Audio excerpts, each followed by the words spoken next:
அஸ்ஸலாமு அலைக்கும் வரஹ்மத்துல்லாஹி வபரகாத்துஹு. அன்பிற்குரிய அல்லாஹ்வின் நல்லடியார்களே, இந்த மாபெரும் விழாவில் நான் எடுத்துக்கொண்ட தலைப்பு நபிநேசம் சுவாசம்.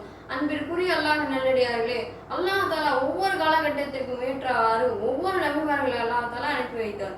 எல்லா நபிமார்களையும் நேசிப்பது அவசியம் என்றாலும் நமது முஹம்மது நபி ஸல்லல்லாஹு அலைஹி வஸல்லம் அவர்களை நேசிப்பது ஈமானின் ஒரு அடையாளம் என்று கூறுகிறார்கள். ஏன் அவர்களை நேசித்தால் தான் பரிபூர்ண முஸ்லிமாக முடியும் என்று பெருமானார் நபி ஸல்லல்லாஹு அலைஹி வஸல்லம் அவர்களே கூறியிருக்கிறார்கள். அப்படி என்றால் பெருமானாரை நாம் எந்த அளவு நேசிக்க வேண்டும் என்று யோசிக்க வேண்டும் என்பதற்குரியவர்களே. அல்லாஹ் தஆலா குர்ஆனில் கூறுகிறான், அந்நபியு அவுலா பில் முஃமினீன அன்ஃபுஸிஹிம். முஹம்மது நபி ஸல்லல்லாஹு அலைஹி வஸல்லம் அவர்கள் முஸ்லிம்களின் உயிரை விடவும் உயிர்வானவர்கள் என்று அல்லாஹ் குர்ஆனில் கூறுகிறான். உயிரை விடவும் உயிர்வான உத்தம நபியை இந்த உலகமும் இந்த சமுதாயமும் எந்த அளவு நேசிக்கிறது என்று நாம் பார்க்க வேண்டும் அன்பிற்குரியவர்களே. பெருமானாரை நேசிப்பதின் அடையாளம் 7 என்று அறிஞர் பெருமக்கள் நமக்கு கூறுகிறார்கள். இந்த 7 இருந்தால்தான் நாம் பெருமானாரை உண்மையில் நேசிக்கிறோம் என்று அர்த்தம் அன்பிற்குரியவர்களே. முதலாவது நம் ஸல்லல்லாஹு அலைஹி வஸல்லம் அவர்களை நினைவுபடுத்திக் கொண்டே இருப்பது, நாவாலும் உள்ளத்தாலும் நினைவுபடுத்திக் கொண்டே இருப்பது. இந்த உலகத்தில் நமக்கு யாரையாவது அதிகப்படுத்தி விட்டால் அவர்களை பற்றி பேசிக்கொண்டே இருப்போம். அவர்களை காலை எழுந்ததிலிருந்து இரவு தூங்கும் வரை அவர்களை பற்றியே பேசிக்கொண்டிருப்போம். அதே போலத்தான் காலை எழுந்ததிலிருந்து இரவு தூங்கும் வரை பெருமானாரை பற்றி பேசிக்கொண்டிருக்கிறோமா என்று நாம் பார்க்க வேண்டும். அப்படி உண்மையில் அவர்களை பற்றி பேசிக்கொண்டிருந்தால், அவர்களை பற்றி நினைத்து கொண்டிருந்தால் நாம் அவர்களை உண்மையில் நேசிக்கிறோம் என்று அர்த்தம் அன்பிற்குரியவர்களே. இரண்டாவது, நம் ஸல்லல்லாஹு அலைஹி வஸல்லம் அவர்களை பின்பற்றுவது. பெருமானார் நபி ஸல்லல்லாஹு அலைஹி வஸல்லம் அவர்கள் சொன்னார்கள், மன் அஹப்ப சுன்னத்தி ஃபகத் அஹப்பனி. யார் என்னுடைய சுன்னத்தை நேசிப்பானோ பின்பற்றுவானோ அவன் என்னை நேசித்தவன். ஒமன் அஹப்பனி கான மஇய ஃபில் ஜன்னah. எவன் என்னை நேசித்தானோ அவன் என்னுடன் சுவனத்தில் இருப்பான் என்று பெருமானார் நபி ஸல்லல்லாஹு அலைஹி வஸல்லம் அவர்கள் சொன்னார்கள். அப்படி என்றால் பெருமானாரை நேசிப்பது என்றால் அவர்களுடைய வாழ்க்கையில் செய்த எல்லா செயல்பாடுகளையும் நாம் நம்முடைய வாழ்க்கையில் கொண்டு வருவதுதான் உண்மையான நேசம் என்று பெருமானார் நபி ஸல்லல்லாஹு அலைஹி வஸல்லம் அவர்கள் கூறுகிறார்கள். மூன்றாவது, ஸல்லல்லாஹு அலைஹி வஸல்லம் அவர்களுடைய தகுதிக்கேற்ப புகழ்வது. பெருமானாரை புகழ்வதின் உச்சகட்டம் என்ன தெரியுமா? அவர்கள் மீது அதிகம் ஸலாத்து சொல்வதாகும். அல்லாஹ் தஆலா குர்ஆனில் கூறுகிறான், இன்னல்லாஹு வ மலாயிகத்துஹு யுஸல்லூன அலன் நபி. நிச்சயமாக அல்லாஹ்வும் மலக்குமார்களும் பெருமானார் மீது ஸலாத்து சொல்லிக் கொண்டிருக்கிறார்கள். யா அய்யுஹல்லதீன ஆமனு ஸல்லூ அலைஹி வ ஸல்லிமு தஸ்லீமா. எனவே ஈமான் கொண்ட முஸ்லிம்களே, முஃமின்களே, நீங்களும் அந்த பெருமானார் மீது ஸலவாத்து சொல்லுங்கள் என்று அல்லாஹ் தஆலா குர்ஆனில் கூறுகிறான். அப்படி என்றால் பெருமானார் மீது நாம் அதிகம் ஸலவாத்து சொல்வதன் மூலமாக நாம் அவர்கள் மீது காதல் கொள்வதற்கு ஒரு காரணமாக ஆகி போகிறது அன்பிற்குரியவர்களே.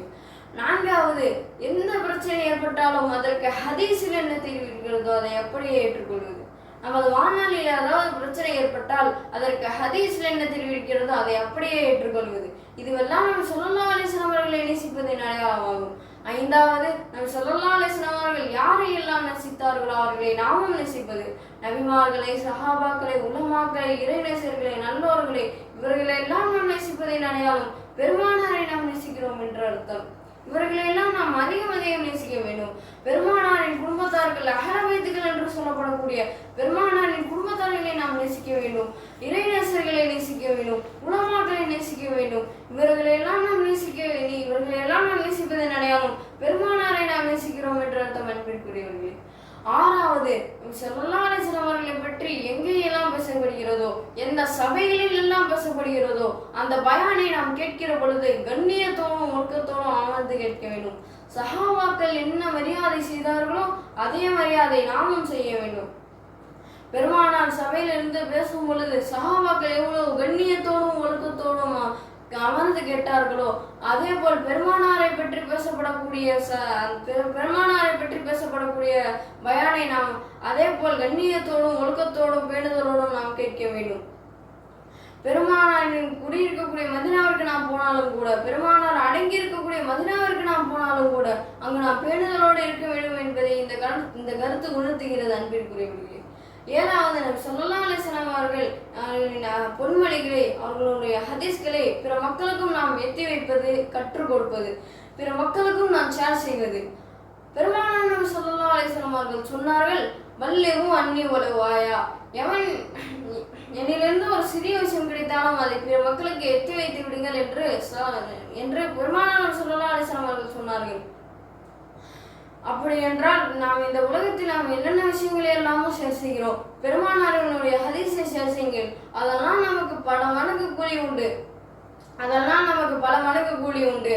பெருமானாரை பற்றி சின்னதொரு விஷயத்தை நாம் பிற மக்களுக்கு எடுத்து சொல்லலாம், அது பெருமானாரினுடைய நேசத்திற்கு அடையாளமாக ஆகி போகும். அன்பிற்குரியவர்களே, எனவே இந்த 7 விஷயங்களும் யாரிடம் உள்ளதோ அவர்கள் தான் நபியை உண்மையான விதத்தில் நேசிக்கிறார்கள் என்ற அர்த்தம். அன்பிற்குரியவர்களே, நபியை நேசிக்கிறேன் ஆனால் சஹாபாக்களை ஏற்க மாட்டேன், இது நபி நேசம் அல்ல. நபியை நேசிக்கிறேன் ஆனால் தொப்பி போடாமல் தொழுவேன், இது நபி நேசம் அல்ல. நபியை நேசிக்கிறேன் ஆனால் அவர்களை பின்பற்ற மாட்டேன், இது நபி நேசம் அல்ல. நபியை நேசிக்கிறேன் ஆனால் ஹதீஸை ஏற்க மாட்டேன், இதுவும் நபி நேசம் அல்ல. நபியை நேசிக்கிறேன் ஆனால் சஹாபாக்களை உலமாக்களை நல்லோர்களை திட்டுவேன், இதுவும் நபி நேசம் அல்ல. நபியை நேசிக்கிறேன் ஆனால் அவர்களை வாழ்வின் முன்மாதிரியாக ஏற்றுக்கொள்ள மாட்டேன், இதுவும் நபி நேசம் அல்ல. நபிநேசம் என்பது வெறும் வார்த்தையாலும் சொல்லாலும் இருக்கக்கூடாது. நபிநேசம் என்பது அவர்களை தினந்தோறும் நினைவுபடுத்திக் கொண்டே இருப்பது. நபிநேசம் என்பது அவர்களை முழுமையாக பின்பற்றுவது. நபிநேசம் என்பது அவர்களின் தகுதிக்கேற்ப அவர்களை புகழ்வது. நபிநேசம் என்பது அவர்கள் மீது அதிகம் சலாத்து சொல்வது.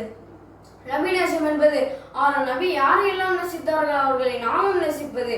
நபிநேசம் என்பது நபியை பற்றி பேசப்படக்கூடிய பயானை நாம் கண்ணியத்தோடு கேட்பது. நபிநேசம் என்பது அவர்களுடைய ஹதீஸை பிற மக்களுக்கும் நாம் கற்றுக் கொடுப்பது. எனவே இதுவெல்லாம் சேர்த்துதான் நபிநேசமும் நம் சுவாசமாகும். எனவே எல்லாம் வல்ல அல்லாஹ் நாம் எல்லோரையும் நபி அவர்களை உரிய முறையில் நேசித்து பின்பற்றி வாழ அல்லாஹ் தஆலா அருள் புரிவானாக. ஆமீன். வாஹிர் தஅவானா அல்ஹம்துலில்லாஹி ரப்பில் ஆலமீன். அஸ்ஸலாமு அலைக்கும் வரஹ்மத்துல்லாஹி வபரகாத்துஹு.